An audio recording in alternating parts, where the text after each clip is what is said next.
how should people begin to approach their own social media strategy if they want to grow their business through it? The long story short of it, that so few people, Benji, and I've really tried to keep this true north as I've grown my social, is you're building a community of folks that want to see who you are, what you're doing, that think and feel and believe the way that you do. I love what you just said there about so many people will run to ChatGPT looking for the strategy. And the strategy is, how do I grow my business? Well, you need to post, at 7 a.m. and 7 p.m. when the people are on the platform. Oh, you need to post consistently one time a day for 365 days. Oh, you need to piggyback off of popular trends and go viral. No. To build a community of people that follow you, that you pour into, that you love, that you serve, that you grow because of whatever the reason you're doing what you do. And then, oh, by the way, they might reciprocate and buy something. You're watching the LeanScaper podcast, where landscapers come to grow. If you want the systems, stories, and strategies to build a lean, mission-driven company that your team loves working for, keep watching. Brian Fullerton, it is so good to have you on the LeanScaper podcast. Welcome for the first time, hopefully not the last. It's good to see you, brother. Hey, thanks so much for having me on, Benji. Super excited about doing this thing. Let's go. When you look at the modern landscaping market, what shifts have you seen over the last little bit that makes this statement true? If you're not producing some form of content for your business, for your personal brand, you're already falling behind. Well, I don't know about you guys, but the last time I went to a restaurant or bought a product or hired a service, the very first thing I go to is usually something either on Google or social, right? I mean, let's just keep it very practical.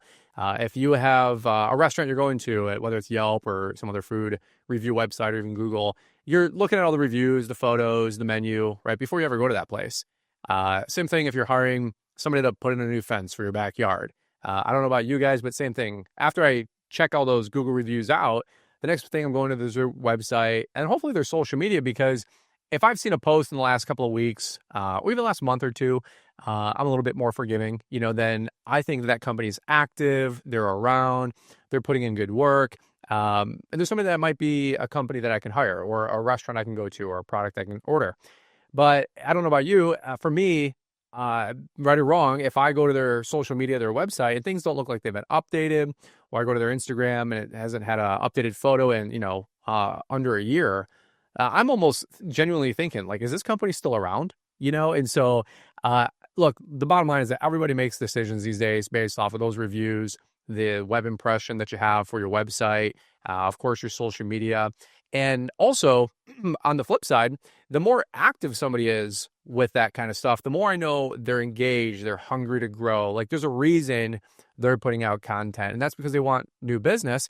And if I'm a new customer or a customer to be, then I want to potentially do business with them because they're hungry for it. So I know that they're not just stagnant or floating around or average. Like, they're probably on the cutting edge of their product or service or technology or the best way to do best practices, for chimney repair, Christmas light install, carpet cleaning, right? And so if they're out front, then they're probably the best of the best. They're trying to be the best of the best at what they do. I think an interesting way to color in this point is to do kind of like an A scenario, B scenario, a hypothetical like story. So if you were talking to, let's just like imagine this out in our mind's eye. One company A listens to this podcast and they're like, you know what, Brian's right. I'm going to invest in content starting right now. And it doesn't mean like all in, like I'm going to sell my house and liquidate my assets and just become a content brand overnight. It means I'm going to methodically, strategically, even conservatively start to put in the effort, the time, the money required to actually do this. That's company A. Company B just says, you know what, this content stuff isn't for me. 3 years from now, can you describe like the difference in terms of the opportunities, the margins? I think even something that people don't think about enough is like just the overall brand, like company leverage. You think about your ability to recruit. You think about your ability to negotiate prices with vendors. Like this isn't just about like getting eyeballs on your projects. This is a much bigger, broader thing, something that you understand really well. So company A invests, company B doesn't. How are their two worlds different 3 years from now? Well, there's a lot of words you can say on this whole topic, but let's keep it really, really simple. And there's a great line that I heard. I was like one of those memes or infographics on Instagram, and it said, when your name comes up to solve a problem, that's how you know that you've built a great brand. And if there's anything that anybody can remember so far from this show, or maybe one big giant takeaway is at the beginning right now, maybe your name isn't, that recognized brand for a solution to solve a problem. And that could be putting on a roof. That could be, where to take your wife on date night at a 5-star, and above rated restaurant in town. But once your name is now synonymous with solving that problem or giving somebody that experience that they're looking for, that's really, how quote unquote, that you've made it or you've got some great permeation, right? The alternative is if somebody doesn't know your name and your name doesn't come up to go to, hey, it's Friday night. Where's the best date night in town, or the best restaurant, the best bar, the best club, or with the best place to rent an Airbnb or a vacation rental, right? Like if your name is not coming up, then practically said, you're not going to get the business. And so it is an investment. It is a long game. I know many people that hey, I made a couple posts this week and, it didn't really move the needle forward. Well, no doubt. When you have a presidential election season for the country, they're still going on tour for 24 plus months, and at the peak of it, they're doing 5 cities a night, up until the last 3 or 4 weeks before the general election. And so it is going to take time. It does compound though, as you continue to do it. And so unfortunately, a lot of folks give up too soon or premature.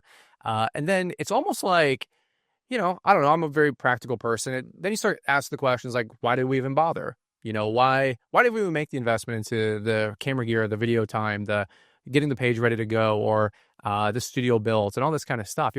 It's like the people that get ready. Or somebody who builds a home gym and they go for a day or a week and then they just give up. Like, you might as well just save the $10,000 and just not done it at all, because it actually looks worse when you bring a friend over and you got your clothes hanging all over the Peloton and they go, what's that about? You're like, yeah, not only did I start, but I actually quit too. So it's kind of a funny way to say it. It's like $3,000 clothing rack. That's the joke about Pelotons. It's Well, really good coat hanger that costs $2,000 and is weirdly shaped and sits in the spare bedroom. And that's it. Like, folks have to give it a little bit of runway, but again, I could go in circles all day talking about the importance of it and why we all should do it. I think a lot of folks know that they should be doing more of it, or at least try to stay as consistent as you can long term. You're not going to have necessarily an overnight breakthrough, an overnight success, or maybe you get a whale customer that comes on in, once in a while, whatever that might be or look like. But the reality is, it's just like anything else. You got to play the long game and be consistent with it. And, imagine, I don't know, I'm making some stuff up here on this one, but imagine 20 years ago, you decided one quarter you're going to invest into the Yellow Book, and then the next quarter you're not going to invest in the Yellow Book. Like, that would seem kind of absurd, and nobody would even think that thought today. You'd be like, no, like, are we going to advertise in the Yellow Book? Yes. Are we going to renew year over year over year over year over year for a decade or two in the 90s and 2000s? Yes. But nobody's going to go give Yellow Book a 3-month try and say that didn't work. So why would we approach, maybe the new medium today, which might be social media, and approach it with that same kind of mindset? I think that'd be pretty silly. You're really keying in on this long-term approach to this and having a much more like strategic investment angle. Like, you need to make the deposits every day. And there's a million examples are really good. There's a lot of very good metaphors, obvious metaphors that connect to this. Getting fit is like, you got to go to the gym every day. Being wealthy long term, it's like you need to keep investing so that interest can accrue. Like, there's a lot of things that social media or audience building more broadly is like. For someone who wants to get started on this, but they're kind of on square zero, and if their goal, I want to be really clear about this, if their goal is to you build a bit of an audience and wouldn't need to be anywhere near the size of yours for it to be meaningful for their business. So if their goal is to grow audience for the sake of growing their business and they had zero presence today, of course they have limited hours, limited resources. Is there a platform that you would suggest they begin to invest in first? Yeah, let's break that down for the next few minutes. I like that. A great, solid question. And first off, just to give some context, although my platform might be a little larger, I always joke, Mr. Beast grew per day in 2025 what my entire platform has in total. So there's always a bigger fish, Benji, So if anybody's like, that guy's got a lot of followers, I assure you, I don't. You tell a 9-year-old that you do YouTube now, and you tell him, hey, I got 100, 200,000 subscribers. He goes, oh man, hang in there. Like, it'll work for you, and, True story. those are some true stories. So funny. I never would have thought of that. Oh yeah, I've had some friends introduce me, like Sam Gamble. He's got teenage children, right? And they're like, "Hey, he's a YouTuber," and I tell them what I've done, and I know this now going into it, so I do not lead with that. And Sam's all excited. He's got 200,000 people that follow him, and they're like, "And it's like so, folks, trust Get me. there, buddy. You'll get there. It's like Star Wars. There's always a bigger fish, right? It's so fun. So just a little humility session there once in a while. That'll always do great for you. But yeah, I think you got to look at social media the same way you would look at almost anything, right? Like we got to get a plan, we got to get a strategy, we got to get some clarity with what we're trying to do and why we're trying to do it. The obvious answer is no matter what anybody says, right? Business at the end of the day, we got to move product or service, we got to generate revenue and hopefully generate some profit. And so the idea with your social media in a very roundabout fashion is yes, we need to move products or services to generate revenue and hopefully make money. Like that is literally what I'm no fool when I look at being an influencer, as some might say. I'm only as relevant as my last at bat, with how much product or service we're moving. Like, let's be completely honest. And yeah, people love me and I love you. But in a business relationship, if somebody's not moving the needle forward, then you're probably going to reevaluate that business relationship. Well, social media, that's like the end goal, but the way to get there, it could be a variety of different ways. Yes, of course, we want to make some posts informing folks about who we are, what we do. Of course, we want to let folks know that we're open for business, but then you can kind of get a little bit more strategic with the way you approach your social media. You can just blast people all day and say, hey, here's who we are, here's what we do, features, benefits, features, benefits. And that works, and that's fine. And of course, you can go to ChatGPT and go, hey, Chat, give me a strategy to grow my social media content strategy as a dentist firm that's also looking to reach more clients for orthodontic work. And it'll spit out a 12-month rolling calendar, a bunch of different ideas and strategy. And frankly, this is stuff that we do all the time with our social media just to get more creative ideas. But again, you can totally pivot that right on its head as well and take, brands like Yeti and Nike and Red Bull, right? Like those guys are not plastering their wall with, hey, you should buy a $400 Yeti cooler. You should buy a $3 can of, gasoline or, any of the above, right? They're showing a lifestyle brand, right? And then, oh, by the way, when you're going to go out hiking and you want to keep your brats and your burgers cold or your drinks hot, oh, by the way, you need a Yeti cooler, right? And so I've become more hesitant to give more tactical advice on growing social media because there's 100 different ways to do it. Some folks, repurpose memes and reels. I'm sure you've seen the Tony guy, from China that, will take a viral clip and then he'll like lead in with it for 3 seconds and go, whoa, okay. So anyway, he goes, we got the best signs in China. We can deliver them to you. Like everybody loves Tony on Instagram. Okay. So I think the end goal is we got to move product and service. Always keep that in mind. But how you get there is what makes social media so fun because there's 1,000 ways to do it. And I mean, one of the other great ones that I love watching from afar is the Wendy's account, and Wendy's back in the day on Instagram and Twitter, and even still today are just vicious. They're cutthroat. They're so opposite of anything you'd ever see come out of corporate America. Ever.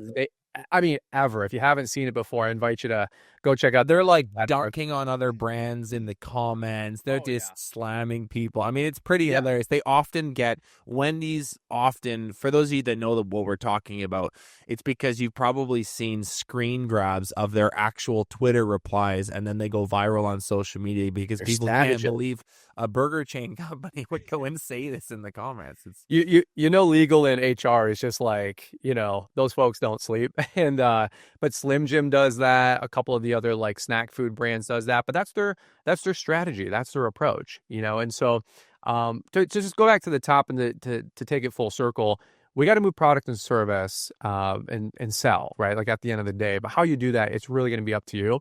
And again, whether you sell a lifestyle brand or you want to be more features and benefits, I think the biggest strategy that I can tell folks is that you have to be consistent over time.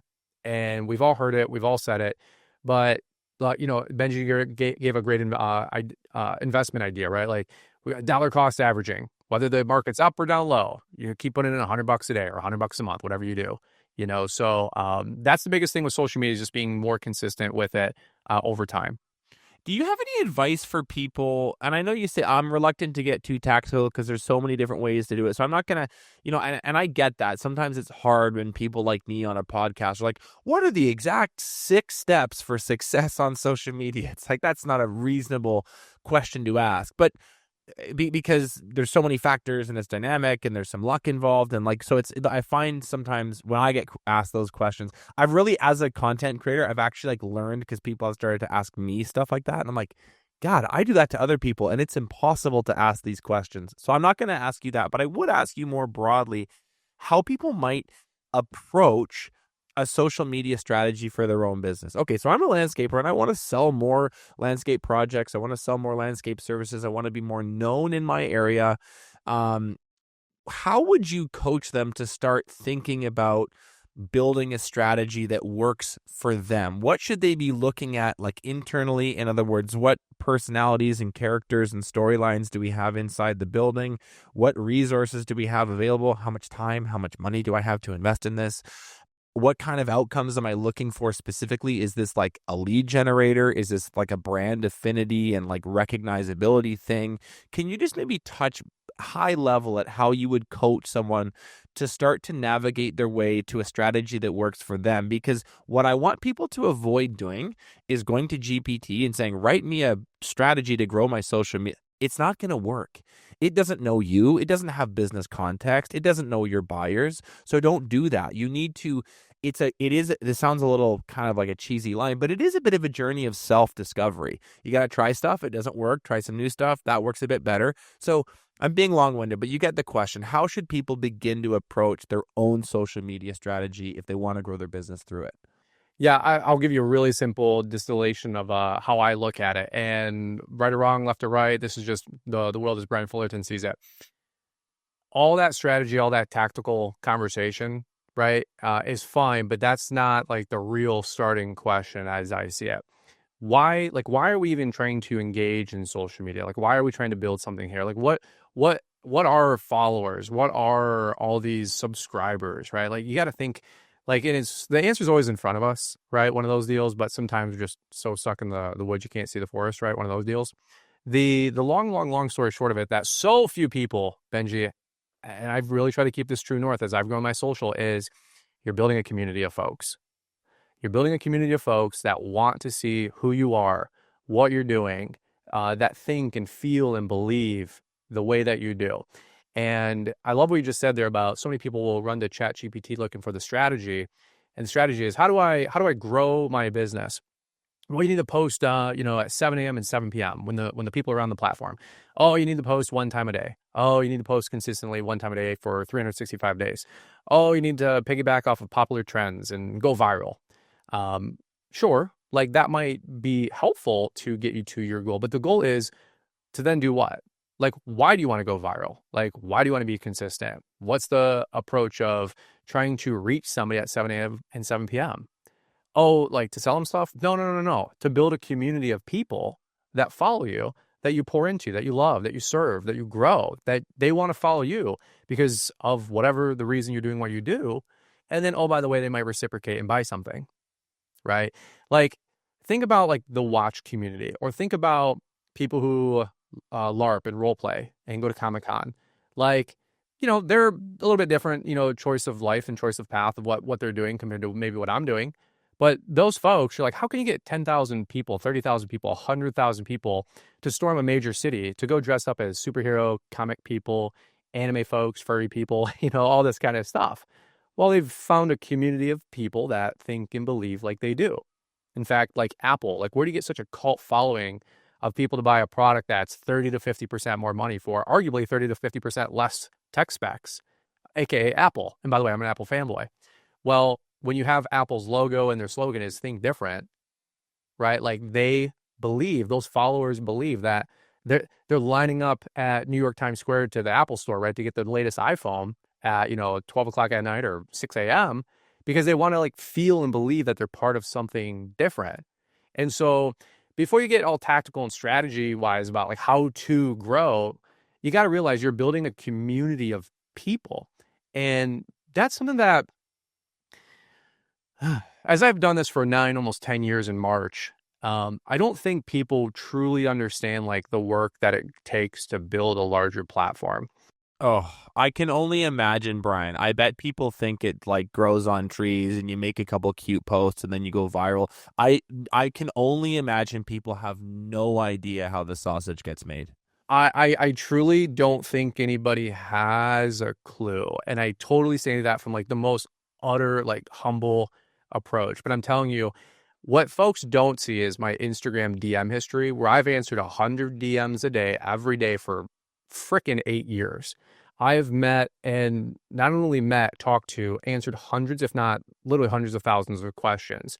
And it's all these like micro fishing lines and these micro relationships that have built and these micro soft touches and hey, have you ever like seen a video of mine? And they're like, oh yeah, I think I have, like the leaf blower video where like you guys were testing out some leaf blower videos from like 7 years ago. I'm like, yeah, that's me, that's my video. They're like, oh my god, my son loves watching that video.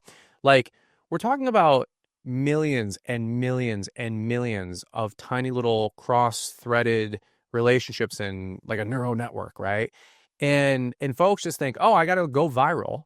Oh, I gotta like, do a dancing trend to go viral on TikTok. I'm like, you've never seen me do that. We're totally confused with what you see versus what it actually takes. You know what I mean? And so I think what people often don't understand about these platforms is that they're community platforms. Like, the idea is to make friends and build social relationships. And everybody's like, I want followers, and I want subscribers. And I'm like, why do you want people? Like when you say it like a face value, like, I want people. I'm like, this sounds like a very weird thing to say. Like you got to catch Pokemon or something. Like, what are you going to do with those people? Like, yes, you can sell them a product or service, but are you going to build friendships with those people, relationships with those people? Are you going to do life with those people? Like, how integrated are they going to be with your brand, as you continue to reach out and grow a larger following? And that's what YouTube is. YouTube is a community platform. That's why it has comments. Instagram, I'll see people will make a post, they'll get 18 comments because something went viral. And I look and like the account holder hasn't answered any of those questions in the comment section. And I'm like, I don't understand why you have 20 people asking a question about your product or service, maybe.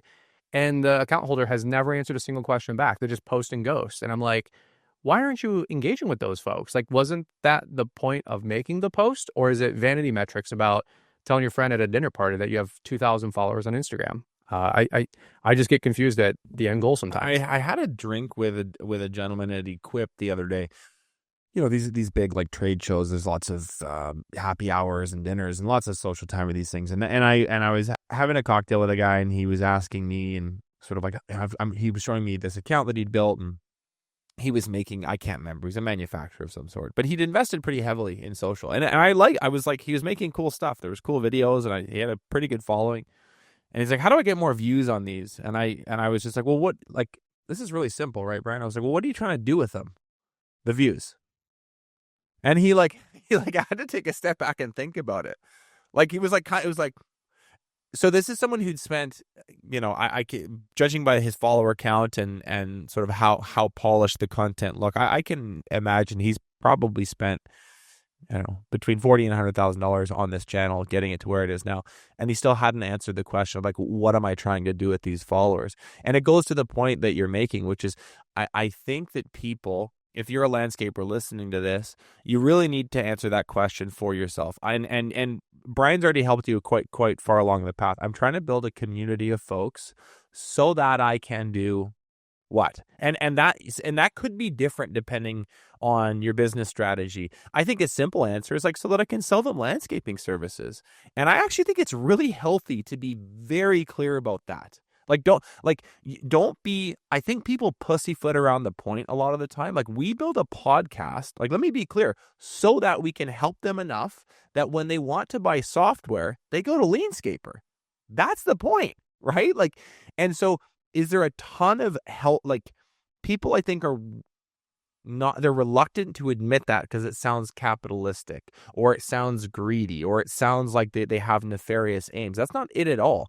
It's like, I actually believe that the platform we're building is going to help a ton of people, and the best way to get people buying it and paying for it is to help them a bunch along the way to get there. So if that sounds capitalistic to you, then I'm a capitalist. But I really would encourage people to be very clean, very hygienic in their thinking about this. I'm building a community of folks so that when they've saved up enough money to do the backyard project that they've always wanted to do, they DM me on Instagram and they don't even really think about it. They're just like, yeah, that's my guy or that's my girl. Like that's what it's about. And so there's a bunch of tactics and ways that you can get into doing that, but I think that it's sometimes really helpful to just be very honest about the purpose of something at a high level. Here's a question for you, Brian. One of the things that I love about the fundamental nature of your business and businesses like yours is that they are literally content gold mines. Like, just the nature of them, they're so visual, there's stories everywhere, there's characters, there's heavy equipment, there's dirt moving, there's grass flying, like there's a lot going on. How would you coach landscapers to treat like their actual day-to-day work, the messy, unfiltered nature of their job sites, as the raw material for a compelling personal brand? Well, again, you got to begin with the end in mind. Like, why are we going to start creating content? Right. And we're talking about that, but let's remind everybody, because again, it's so easy to get so quickly, so lost in the weeds with everything that we do. When you walk into the gym, Benji, obviously you're pretty physically fit. You're busting out of this, almond landscape excellent t-shirt here. Yeah. It's either that or it's a children's large. I don't know. One of the two. I asked them to send me a medium, so I looked extra buff. That's the secret. You got to get a pump in before we start. Maybe you were 5 minutes late. Maybe that's what. No, I'm just kidding. But when you walk into the gym, like, there's every machine, the smoothie bar, the tanning booths, the locker room, the spa, the pool. You're like, you just want to like jump in and you're like, man, let's just go. And sometimes the fun like outweighs the workout routine that you had in your plan before you walked into the gym, right? And so when you guys are getting started on social, it's so hard to just start. But then when you do start, you're like, oh, I have all these ideas. But it's like, hold on. Let's slow down. Like, why are we trying to do this? Like, what are we trying to do with this? And so if you are just starting with your brand, and let's just take a service business, because that's what I do, and that's what many of you guys listening in do. There's nothing wrong with deciding like exactly who your content is for and exactly who it's not for, like what it's trying to do and what it's not trying to do. If you were a landscaper and you started creating content like day in the life vlogs, and the end goal was in 3 years to get people to follow you and to be a personality, or I would always call it like a celebrity. And the idea is to get that, big following locally in your small town or city, for them folks to realize like, hey, in 3 years, we want like Johnson Construction because Johnson does all the big $2 million projects locally. And, again, when somebody's picking up the phone and they think your name to solve their problem, that's how you know you won. And that's our 3-year out vision and plan. Okay, then start doing vlogs, once a week or once a month, showing how you do a backyard renovation, not once, but, 3 or 4 times a year, because these are larger projects, right? Maybe you got multiple crews, and how you're doing these, $2 million backyard transformations. And, you got, Jesus, who's running the skid. You've got, Johnny out there, who's one of the laborers, and you got these characters, and like, you're making more vlog style content to eventually have the brand that you can solve people's problem in your city to build your $2 million backyard. Like, that is a totally effective and fine approach. Somebody else might say, I'm going to start social media and I'm going to make 5-minute clips talking to customers. Let's say I own a fence business, and I'm going to do a 5-minute video comparing chain link fence to aluminum fencing to fiberglass or the white plastic, whatever it is, fencing, the pros and cons with cedar and birch and whatever. And, how we install our posts in the ground with pebbles versus cement so they don't fracture or move, like whatever. And you're just creating a library of 5, 10, 20 clips. Maybe if it's even to just answer the FAQs, so you don't have to spend a lot of office admin time or phone time or in-person consulting time. Like, that person knows they want a wrought iron fence with this kind of base and that kind of finish with this kind of little point toppers on the top of the aluminum fence. And then you're just going to facilitate the order.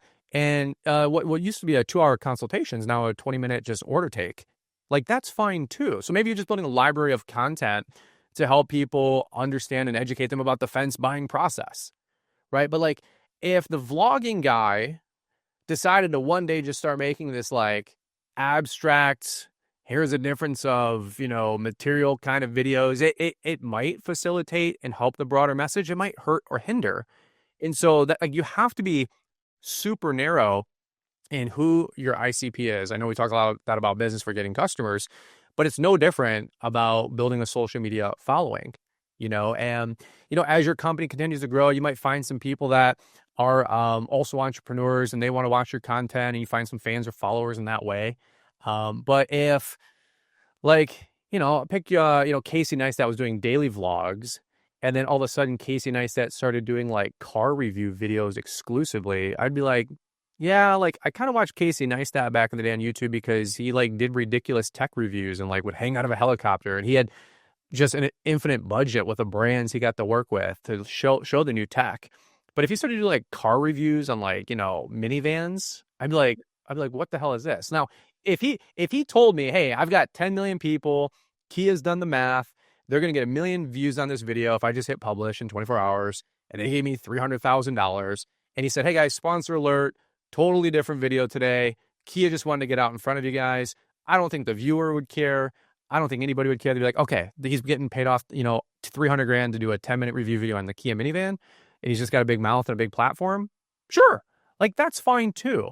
But like, it has to make sense. That's what I always tell people. Like, it has to make sense. And I don't know if you guys can relate to this one, but, and this is no indictment if this is you, this is one of my favorite ones, is sometimes we start our social media journey, we start with all these ideas, and then after about 2 months, you go fishing with your kid, and you take the GoPro, and you guys are in the canoe or the boat, and your kid gets this little 7-inch, bass, and you load that to the same YouTube channel of, John's Lawn Care.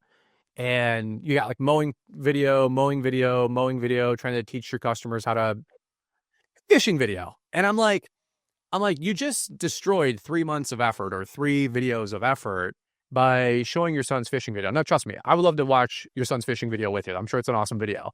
But like, put that on your private channel. Another rant I have is like, people will make all this effort on their Instagram, but then they'll like post a photo on their feed, or even worse, rant on stories. And they'll, show a screenshot text message conversation of a customer conversation that maybe went south.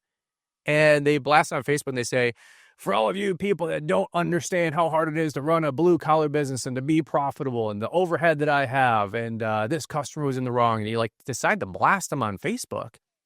I'm like, dude, if I was the next customer and I was going to go spend my money with you on a $25,000 roof, and God forbid something went sideways and now you're publicly bashing me, like, bro, that is the last company. Can you imagine Ruth Chris like showing somebody who walked out of their restaurant? Like, you would be like, what? You'd be like, what's going on here? Or like them shaming somebody that didn't tip. Like, no way. But then some reason we all think, well, we're self-employed, right? I can do whatever I want. Like, yes, I'm with you. You can. And that's the beautiful part. But like, have some intention and some idea about what you're trying to do. Like, it takes a lot of maturity to grow a large social media presence and to not mess this thing up, because as the saying goes, it takes like a decade to build the trust and one bad decision to ruin everything you built. The way that I would encourage people to get started on this, because it is intimidating at the beginning, and sometimes having some steps makes it easier, is I would encourage people to think about 3 different ICPs in their business, 3 different ideal candidate profiles, ideal customer profiles in their company. And the order I'm going to say these in matters. I'm prioritizing these. 1, who is my ideal candidate profile? In other words, who are the people out there in my community that I might want to hire? How old are they? What are they interested in? What do they find funny? What kind of media do they consume? Where do they hang out? That's the first one. The second is, what is my ideal customer profile? So that would be who buys my product. And so these are going to be homeowners of some type or business owners of some type. Probably that captures 95% of the people listening. But then it's more, we need to be more specific. What neighborhoods do they live in? What kind of cars do they drive? What kind of brands do they have affinity for? How do they dress? How do they talk?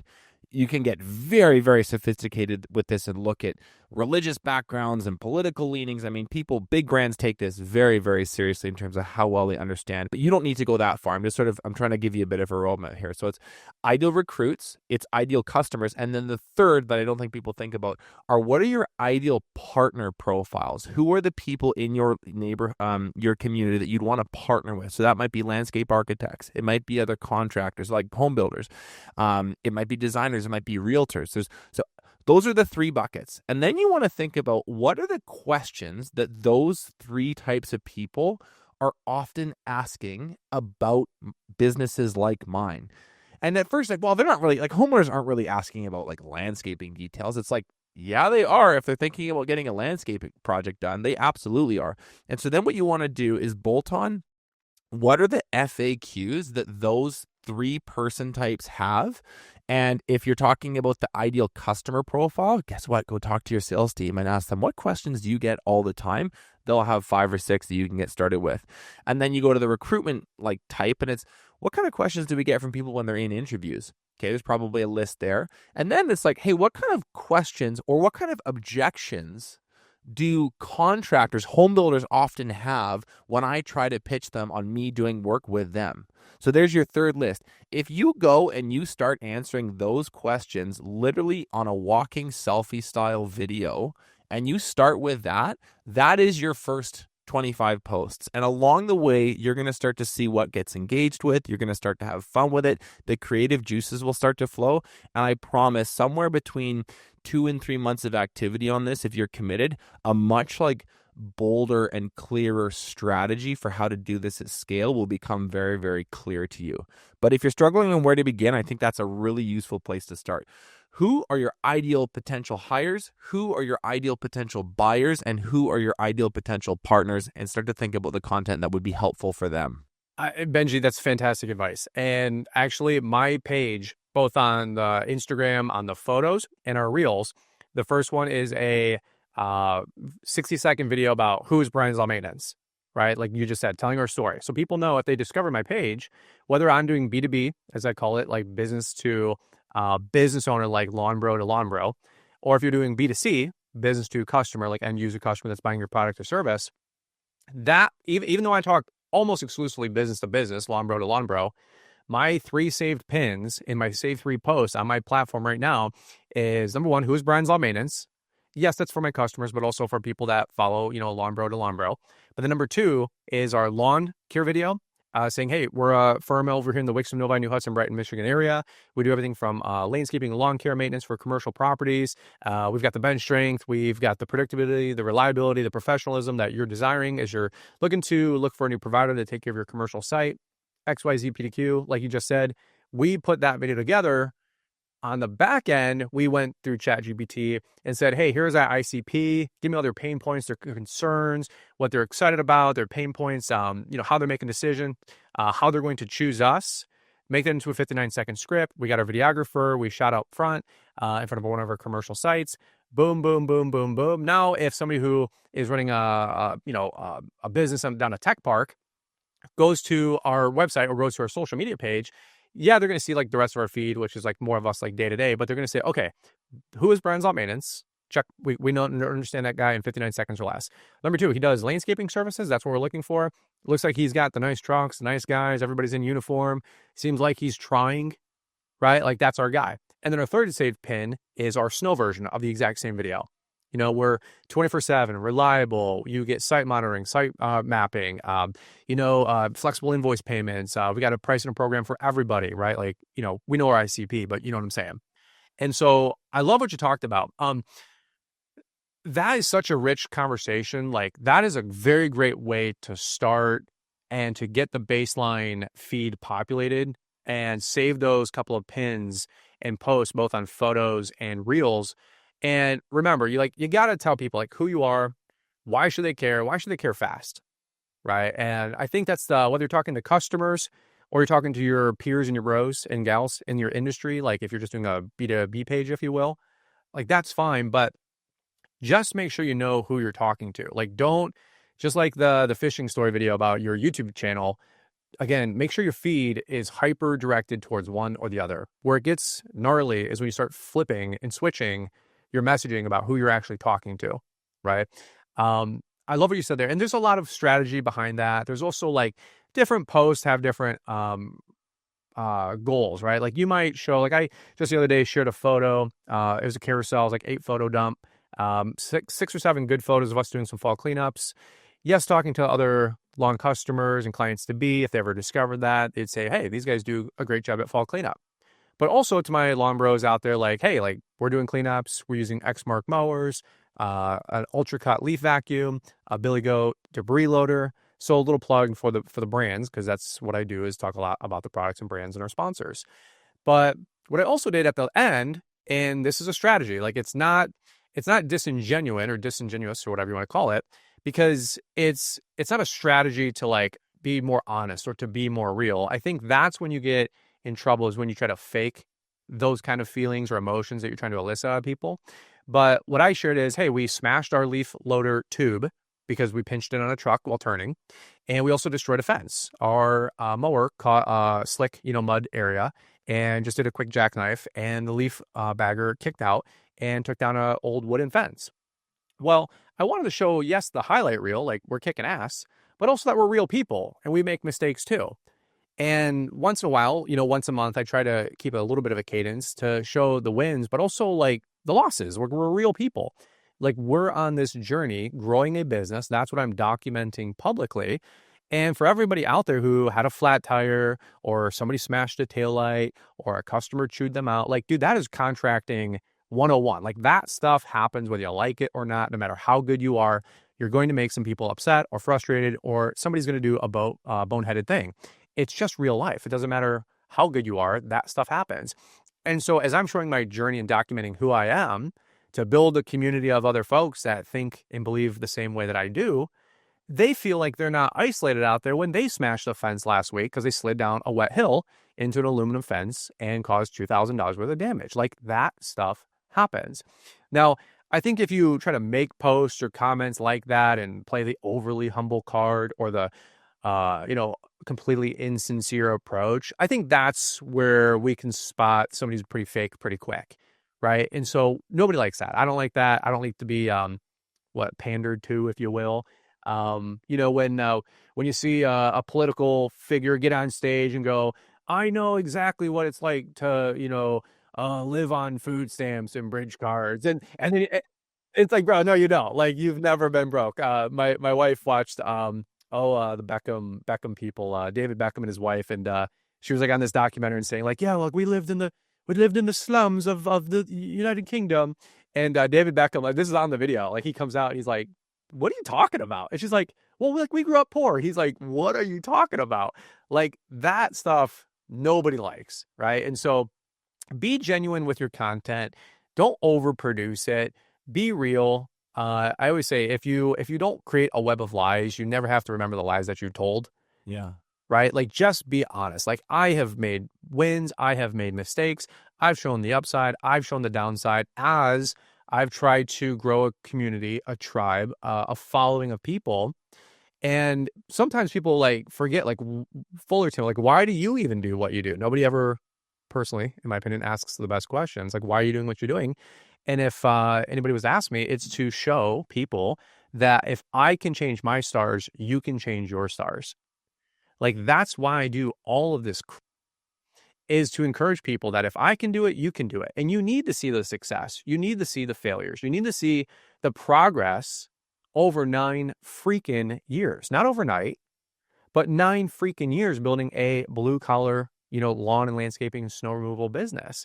And so often people are like, it's about the money. It's about the brands. It's about consistency. It's about getting a free mower. It's about earning a free trip. It's about, your name being all over, a stage at a Quip Expo. Like, frankly, folks, I will assure you, if you get started for all that, you're going to start making decisions based on the dollar bill instead of the merit of those decisions. And yes, if you grow like a good social media following or even a great business, the money will be there for sure. But don't get started to do that. That's such a short-sighted goal. And people can sniff that out too when you start making content just to make money. There's easier ways to get free trips, guys. I assure you. I assure you. I know we got a hard stop here, but this is a good one to close on, and it's quick. I think the reason a lot of people don't start down this journey, Brian, is very simple.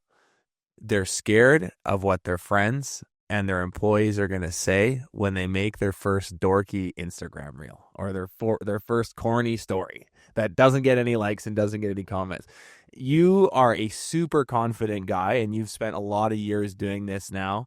When people come up to you and ask you about, hey, I really want to do this, but I'm kind of nervous. Like, what is your kind of mindset coaching to people like that? Yeah, well, first off, I'm actually probably the most brittle human being you've ever met. I've learned to not care what people think. It's actually taken a long time, and I'm still not perfect with it, right? Two trains of thoughts come to my mind, knee-jerk reaction, which is probably the best two thoughts I'll have to answer that question. Number one, you got to differentiate the difference, right? Is that a double negative? You got to understand and differentiate talent versus skill. Social media is a skill. Some people are talented with charisma, the ability to speak. They enjoy being on camera. 9 out of 10, 99 out of 100, Benji, people don't. And we all do the same song and dance, talk, selling mowers, selling landscaping, selling snow services in person. But I don't know about you, but the minute you turn on the camera, everybody just gets weird. Everybody gets weird. And people go, how can Tom Cruise get paid $60 million a movie? I go, you can't remember 3 sentences for a reel. Okay, Tom Cruise is hanging off an airplane, remembering 10,000 words for a movie. The dude is underpaid at $60 million, okay? Like, shut up. So, I assure you. So, when people on video and athletes, I'm like, trust me, they're underpaid. Try it. Now, you got to realize, like, that is a skill set, not a talent. It takes time to learn how to get good on video. Okay, so number one, give yourself some grace, give yourself some time to get better. The first 100 anything are going to stink. Number two, and here's the last one I'll leave you with, Benji, and sometimes you get this one up front. Sometimes this might take 5 or 10 years for you to really figure it out. It's the 18-40-65 rule. Have you ever heard this one, Benji? No. All right. At 18, you care about what everybody thinks. At 45, you stop caring about what everybody thinks. And at 65, you realize nobody was thinking about you anyway. So I'll leave you with that one, okay? Trust me, you're real, good, bad, ugly. You're not as good as you think. You're not as bad as you think. But here's the reality. Nobody cares. Nobody cares. How fast do you scroll through a reel when you're in the doom scroll? I mean, Unbelievably quickly. Unbelievably quick. You don't even mentally judge it anymore because your brain's so fried and you're so callous. You don't even go, that was a shitty reel, Benji. You just go, next. I mean, you can scroll through 300 reels in 10 minutes like these days.